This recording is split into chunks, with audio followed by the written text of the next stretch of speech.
Beleza, galera? Seja bem-vindo a mais um vídeo aqui do canal. Eu não sei porque que eu mostrei, olha. E nesse vídeo, galera, eu queria inaugurar aí um novo tipo de vídeo, tá ligado? Um vídeo mais analítico, onde a gente vai discutir e comentar aqui sobre curiosidades do mundo geek, do mundo nerd, entendeu? E para o vídeo de hoje eu vou te contar aí 5 fatos, pelo menos 5 fatos que muito provavelmente você não sabia sobre as animações dos anos 2000, beleza? Da época que a gente chegava da escola e já ia pra sala, tá ligado? Pegava um pratão de comida, já sentava no sofá e assistia ali nossos desenhinhos enquanto a gente almoçava. Curiosidade número 1. Sabe aquele desenho que se chama Kiki Butovski, da Nickelodeon?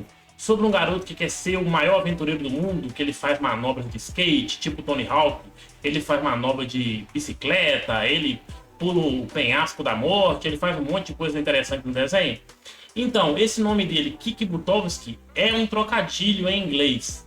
Se você manja aí um pouquinho de inglês, você deve saber que Kiki em inglês significa chute. E butt, eu acho que é assim mesmo que se pronuncia, significa bunda. Então, se a gente fosse traduzir o nome Kiki Butovski para português, ficaria algo mais ou menos como Chuta Bundovski, tá ligado? Então isso foi aí um trocadilho do criador da série. A curiosidade número 2 é que Dragon Ball Z e a Cinderela têm uma ligação. Se você assistiu o filme da Cinderela de 1950 lá, né, depois que as irmãs dela rasgam o vestido dela e ela começa a chorar, aparece a fada madrinha. E a fada madrinha faz toda lá uma magia e transforma uma abóbora em carruagem e tudo mais. E as palavras da fada madrinha são Bibidi Babidi Boo. E se você assistiu Dragon Ball, você já sacou que esse é o nome de 3 personagens. Bibidi, que é o pai do Babidi e o criador do Majin Buu. O Babidi, que é o cara lá que revive o Majin Buu. E o Buu é o Majin Buu, tá ligado? Bibidi Babidi Buu, que são as palavras da fada madrinha, são o nome de 3 personagens de Dragon Ball. Fato número 3. Você se lembra daquela animação da Liga da Justiça que passava no SBT? Que quando aquele desenho começava, a gente já sabia que estava na hora de almoçar? Então, ali foi a primeira vez que o Lanterna Verde do John Stewart apareceu como um membro fundador da Liga da Justiça. E isso não foi por acaso. O Hal Jordan, que é o Lanterna Verde principal da DC, nos quadrinhos ele tinha sido corrompido pelo Parallax, eu acho que é assim mesmo que fala. E ele tinha se tornado aí um vilão genocida e tinha destruído o corpo dos Lanterna Verde, tá ligado? E os produtores da série não queriam levar esse peso para animação. Então eles optaram por trazer outro Lanterna Verde. E também teve o fato de que, na época, ele não era um personagem famoso. Então eles podiam moldar a personalidade dele como eles queriam, tá ligado?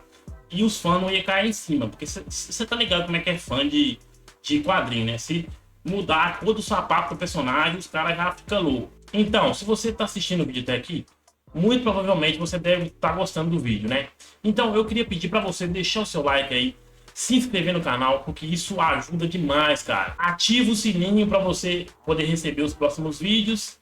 E agora eu vou te deixar em paz para você terminar de ver o vídeo, beleza? Falou! Ótimo. O fato número 4 é que o Patrick Estrela, lá do desenho do Bob Esponja... Aí eu seria cascudo? Não, aqui é o Patrick. Foi desenvolvido para ser um vilão da série, tá ligado? Nos rascunhos ali, bem no inicinho, o criador da série, o Stephen Hillenburg, eu acho que é assim mesmo que fala, ele estava desenvolvendo o Patrick Estrela para ser um vizinho rabugento e que se acha intelectualmente superior ao Bob Esponja. Mais ou menos igual o Lula Molusco é, tá ligado? E aí, ele ia ficar tirando sarro da ingenuidade do Bob Esponja e do otimismo dele, tá ligado? Meio que eles seriam um oposto um do outro.